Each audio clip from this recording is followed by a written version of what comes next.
and they find a fingernail which prompts them to dig a body up out of the floor of the cellar. That's and fun. that fingernail was clearly fake. Whoever was doing the set dressing had to run to Walgreens and get like a little French manicure tip. Absolutely a press-on nail. Maybe it fell off. That cracked me up. I mean, yeah, I guess it could have fallen off, but still. Also, like, that's such an extreme reaction to find like a fake nail and to dig up a whole floor. Like, what a leap in logic. I mean, I don't know. I would have been have you like, what the hell watched is this show? this? It's in the wall. You know? I mean, they're assuming the worst, right? They're assuming, like, at least half the people in town could have. There wasn't, like, a bone or a finger or, like, a bloody piece of clothing. This is just so Edgar Allan Poe. It was a lot. But anyway, they made that leap of logic and they dug up the floor and they found a body. Also, their entire line of work is making weird leaps of logic, so yeah, this that's checks true. out. So when are we going to talk about how long it must take to dig up a body, but they're somehow able to do it in, like, 20 minutes? I was about to say that. I wrote And it's always so perfectly, like, edged in, like, the graveyard. Oh, absolutely. It's, like, the exact, like, shape. It's, like, straight down. I wrote a book about hunters, and I've spent so much time thinking about how long it takes to dig up a grave. Like, it takes a long-ass time. Like, I've did read you guys Holes. watch Holes as a kid? Yeah, right? Yeah. Read, watched it. That looked Both. tough. That looked like a tough experience for those kids. I think about this, honestly, every time we've ever seen them dig up a body, and I'm glad that you wanted to talk about it. Right? It looks like so much work. I bet they carry like, meter sticks with them to make the side straight. No, like, no, they measure with the shovel. They measure with the He shovel. puts the shovel in as wide. Stan tries to get the short one so he doesn't have to dig as deep. The warden comes. She's Sigourney Weaver. We then meet a new guy whose lights start flickering. He's really drunk, but all his bottles start, like, smashing. And then he sees the same white light that Gloria saw. And then we see that same guy walking down the street, and he sees the bright light again outside a house. He nods like, okay, I understand. And then he walks up to the front door and introduces himself as Zach before another knife to the heart, pan over to an angel statue in the front yard, which I like. Imagine if his full name was Zachariah. It probably is. Saying if they both have biblical names, then... Dean is listening to the police radio, wishing he had more quarters, which makes Sam compare him to a lab rat who presses the pleasure button instead of the food button until it dies, which was a great, That's actually pretty Stanford accurate. student An reference. amazing line, and also I think, unfortunately, considering the entire run of this show, having both of them be called lab rats is probably more on the nose than either of them would have expected. Yeah. It hurts a little bit now.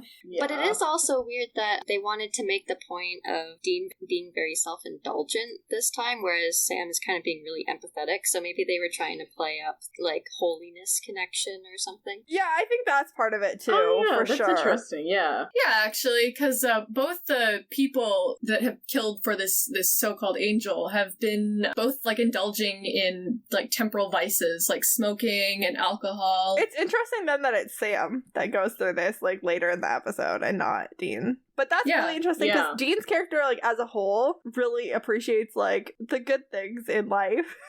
He really likes food. He's and had he really a hard likes life. Yeah, exactly. Yeah. And, like, I think it is, like, to make up for, like, the deprivation he's suffered in childhood and comfort and food and stuff like that. So he just really appreciates that stuff now. And he seeks it out. And it's interesting to see it, like, in this episode, because, this episode specifically, because, not in my church, but I know that in, like, especially in, like, medieval Christianity, your body was considered kind of a prison, and in order to get your body and your spirit back into sync, you had to deny your body certain temporal pleasures. So that's one of the reasons why, like, fasting and living in the desert were so big for so many early church people. Something about Sam. Wow, we're going a little off topic, but it's worth it. I'm glad we're taking this tangent. But later in the episode, Sam talks about how, like, he is desperate to be worthy of being saved. So it's interesting that, like, Sam kind of feels like he is being punished. Like, he can't like, indulge in any of that. He doesn't want comfort. He doesn't want food. Like, he doesn't feel like he deserves it or should have it. And that's sad now that I've said that out loud.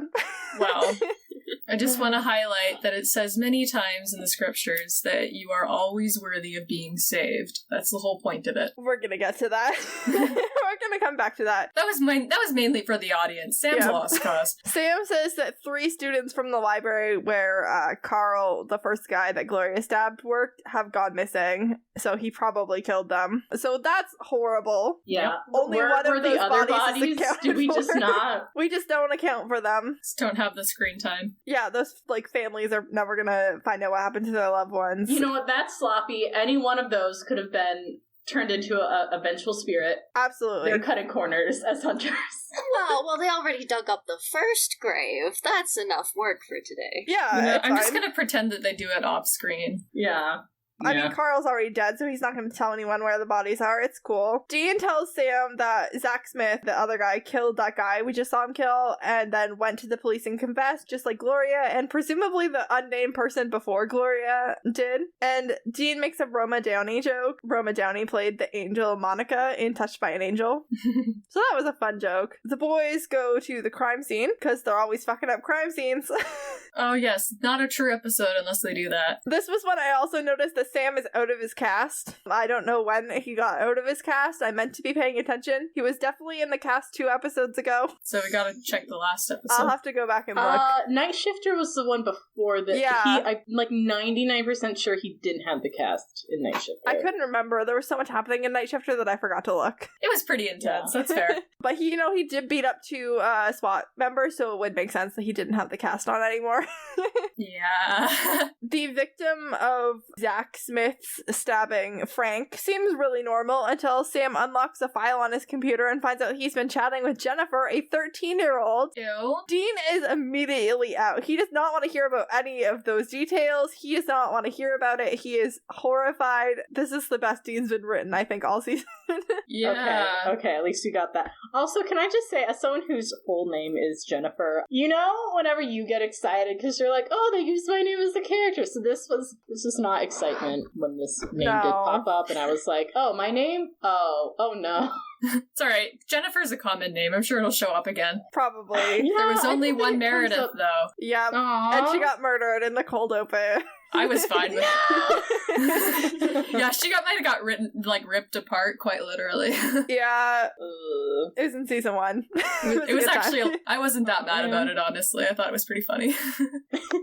Anyway. But yeah, Jennifer and Frank were supposed to meet the day that Sam and Dean found the messages, but because Frank got stabbed the day before, he's dead, and I hope Jennifer's okay. I hope her parents, give her a good talk on internet safety. Right? I hope she doesn't ever, do this get again. sucked into something like this again, yeah. I hope the fact that she got stood up from this meeting, maybe, makes her really angry, and she never does anything like this again. Yeah. Whatever it takes I hope to the keep next time the she child meets an safe. internet friend, it's on Another Tumblr, like child. me.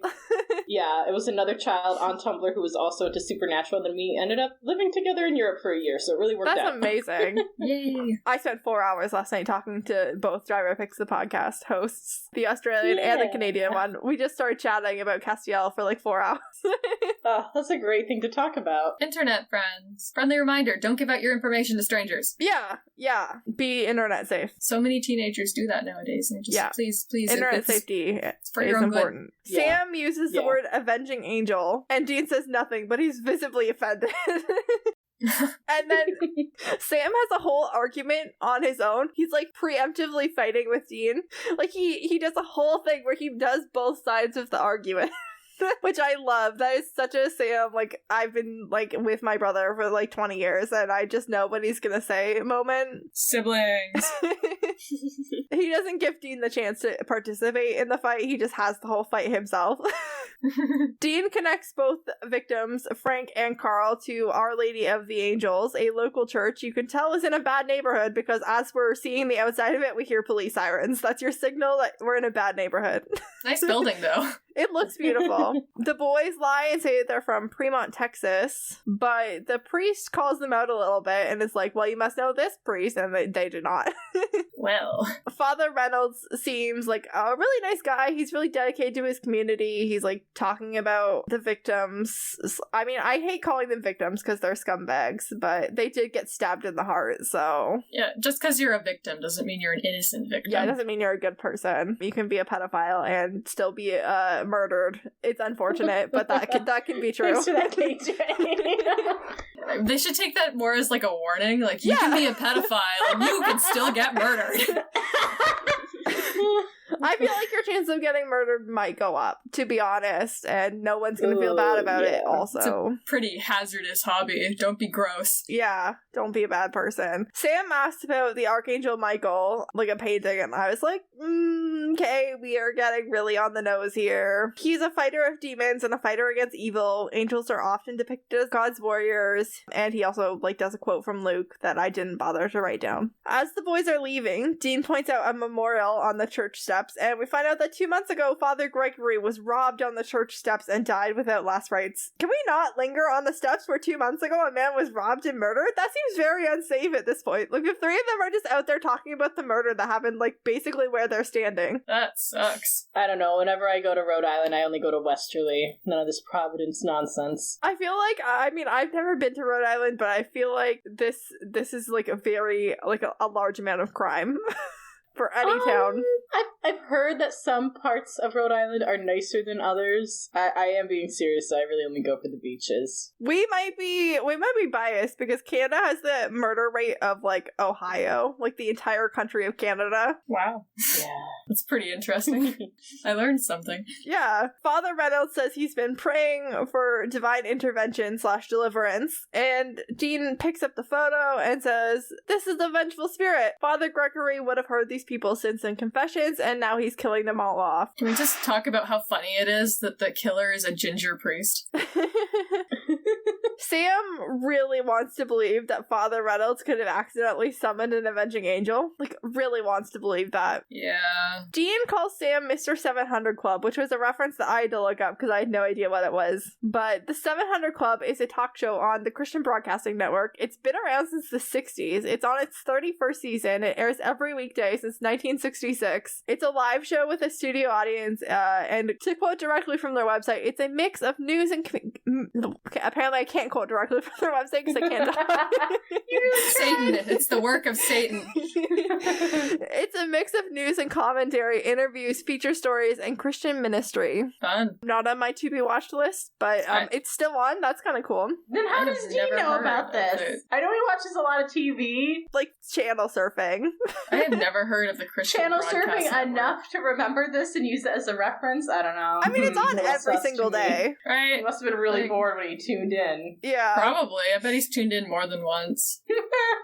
Sam informs Dean that he does pray every day. He has for a long time, which Dean had no idea about. Dean is rocked by that revelation. Okay, but like Sam says it in a way that's like, duh, like you don't know me, like as if Dean should know, and I was like, why? When is Sam doing this?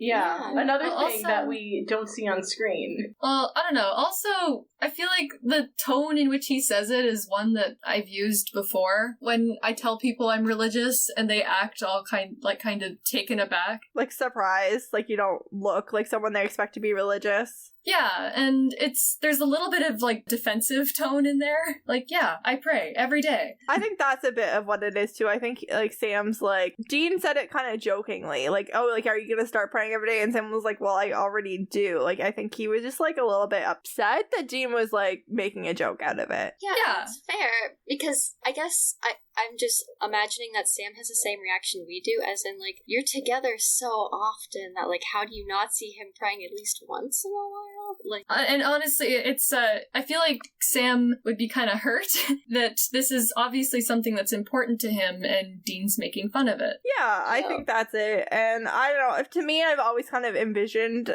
like, this praying that Sam says he does as something that, you know, isn't like getting down on one knee and like the whole like praying thing, like where it's like a whole like thing. I kind of feel like it's just like something Sam does like to himself, like while they're sitting in the car or like while he's like going to bed. Like, I don't know. I feel like it's something like very internal process. Yeah, that's actually a good point, because I pray all the time, but I don't always kneel down and pray. I just like say something quick in my head. Yeah, it's not like a kneel down, close your eyes like thing that you do. Like, it's just a thing that you do. It's between you and God. Yeah. The boys go down to the church crypt where Father Gregory's remains are interred, and there's angel statues everywhere. One, like, it shakes, but it doesn't actually shake. Like, I feel we see it shaking, and Sam sees it shaking, but it didn't actually shake because Dean has no reaction, if that makes sense. And it draws Sam's attention, and he sees the white light for himself. Dean, like, was in the, like, next room, and he comes back, and Sam is unconscious on the ground, which is very